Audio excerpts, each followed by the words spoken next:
नमस्कार विद्यार्थी मित्रांनो, मी डॉक्टर सचिन इंगोले मागील 10 वर्षापासून केमिस्ट्री शिकवण्याचं काम करत आहे। माझ्याबरोबर माझे सहकारी प्राध्यापक शेखर आनंदे यांना देखील जवळपास 10 वर्षाचा अनुभव आहे। आम्ही S2 केमिस्ट्रीच्या माध्यमातून यावर्षी 29 मे 2023 पासून नीट रिपीटरसाठी स्पेशल बॅच अनाउंस करत आहोत। आमचा जो एक्सपिरियन्स आहे तो असं सांगतो, बरेच विद्यार्थी त्यांच्या रेग्युलर 2 वर्षाच्या अभ्यासामध्ये 2 वर्षाच्या ह्या टाइम ड्युरेशन मध्ये खूप व्यवस्थित अभ्यास करतात, परंतु तरी देखील नीट किंवा जेई मध्ये त्यांना अपेक्षित मार्क येत नाहीत। याची मित्रांनो 2 कारण असतात। एक, तुम्हाला क्लासरूम मधली टीचिंग समजत नाही, ती कॉन्सेप्ट ओरिएंटेड जर नसेल तर फिजिक्स, केमिस्ट्री, बायोलॉजी ह्या विषयामध्ये एंट्रन्स एक्झाम मध्ये मार्क्स घेणं थोडंसं अवघड होतं। त्याच्यामुळे तुम्हाला जर कॉन्सेप्ट बेस्ड टीचिंग हवे असेल, विषय समजून घेणं गरजेचं असतं, हे जर सगळं करायचं असेल तर आम्ही S2 केमिस्ट्रीच्या माध्यमातून आपल्या समोर एक खूप चांगला पर्याय घेऊन येत आहोत। As far as our previous result is concern, पाठीमागच्या वर्षी देखील आम्ही एक साधारणपणे 35 विद्यार्थ्यांची रिपीटरची बॅच कंडक्ट केली होती। त्याच्यामध्ये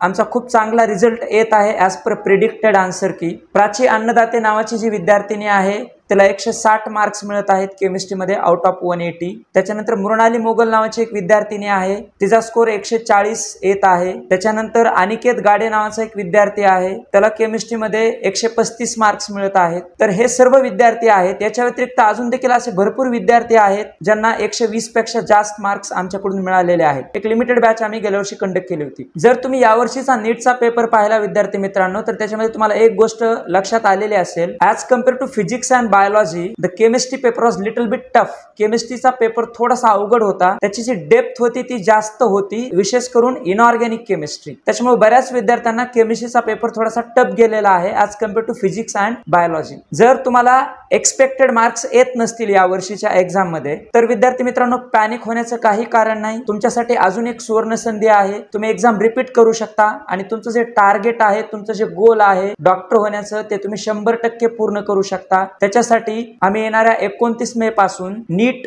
रिपीटर स्पेशल बॅच स्टार्ट करत आहोत। आमची स्पेशालिटी आहे, आमच्या प्रत्येक बॅच मध्ये खूप कमी विद्यार्थी, मर्यादित संख्या असते, जेणेकरून आपल्याला वैयक्तिक लक्ष देता येतं आणि प्रत्येक विद्यार्थ्याला सक्सेसची गॅरंटी देता येते। आमचा जो काही ठळक वैशिष्ट्य मी तुम्हाला सांगू शकतो, लिमिटेड विद्यार्थी संख्या आहे, त्याच्यामुळे आम्हाला मर्यादित विद्यार्थी संख्या असल्यामुळे लक्ष प्रॉपर देता येतं प्रत्येक विद्यार्थ्याकडे। त्याच्यानंतर डाऊट क्लिअरन्स हा जो प्रकार असतो त्याच्यासाठी आम्ही ॲट एनी टाइम अवेलेबल असतो। असं नाही की लेक्चर झाला आणि तुम्ही घरी गेले किंवा आम्ही घरी गेलो, असं होत नाही। आम्ही जवळपास सकाळी 7 वाजल्यापासून संध्याकाळी 7 किंवा 8 वाजेपर्यंत क्लासरूम वरतीच अवेलेबल असतो। तर या सगळ्या गोष्टीचा आपण एकदा निश्चितपणे विचार करावा। आता हा जो एक कोर्स आहे तुम्ही जे रिपीट करणार आहात, त्याच्यामध्ये एक्झॅक्टली मेथोडॉलॉजी काय असणार आहे हे मी तुम्हाला सांगतो। तर सर्वात महत्त्वाचं असतं क्लासरूम मधली टीचिंग। हे जे विषय आहेत फिजिक्स, केमिस्ट्री किंवा बायोलॉजी किंवा मॅथमॅटिक्स, हे जर तुम्हाला व्यवस्थित समजले नाहीत शिकवताना, तर मात्र पुढच्या सगळ्या गोष्टी काहीही मॅटर करत नाहीत। तर सर्वात महत्त्वाचा मुद्दा असतो क्लासरूम टीचिंग। ती झाल्यानंतर तुम्हाला तो कंटेंट जो वर्गामध्ये शिकवला जातो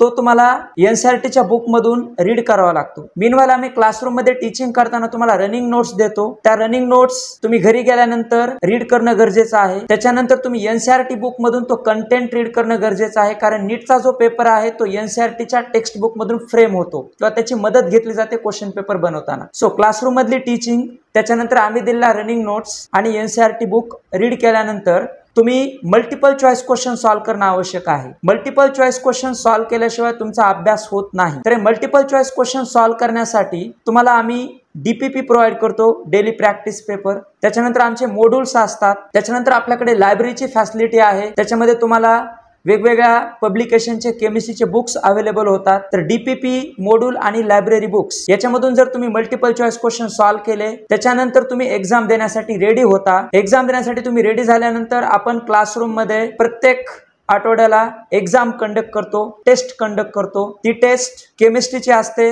प्रत्येक सोमवारी, आणि महिन्याच्या शेवटच्या सोमवारी आपण PCBची देखील एक ग्रँड टेस्ट कंडक्ट करतो। ही टेस्ट झाल्यानंतर त्याचं पेपर डिस्कशन होतं इमिडिएटली नेक्स्ट डे, आणि पेपर डिस्कशन झाल्यानंतर पेपर अनालिसिस होतो। तुम्ही कोणता प्रश्नाचं उत्तर काय लिहिलं, तुम्ही का चुकले, बरोबर आन्सर काय होतं, तुम्ही मिस्टेक काय केली, तुम्ही विचार कसा करणं अपेक्षित होतं, तुम्ही विचार काय केला, ह्या सगळ्या गोष्टीचं प्रॉपर अनालिसिस केलं जातं आणि त्याच्यानंतर तुम्ही फायनल एक्झाम देण्यासाठी 100% प्रिपेअर होता। तर विद्यार्थी मित्रांनो, या सगळ्या गोष्टीचा विचार करा आणि एकदा S2 केमिस्ट्रीला अवश्य भेट द्या। आम्ही 29 मे 2023 पासून रिपीटरची स्पेशल बॅच स्टार्ट करत आहोत। तुमचं स्वागत आहे। धन्यवाद।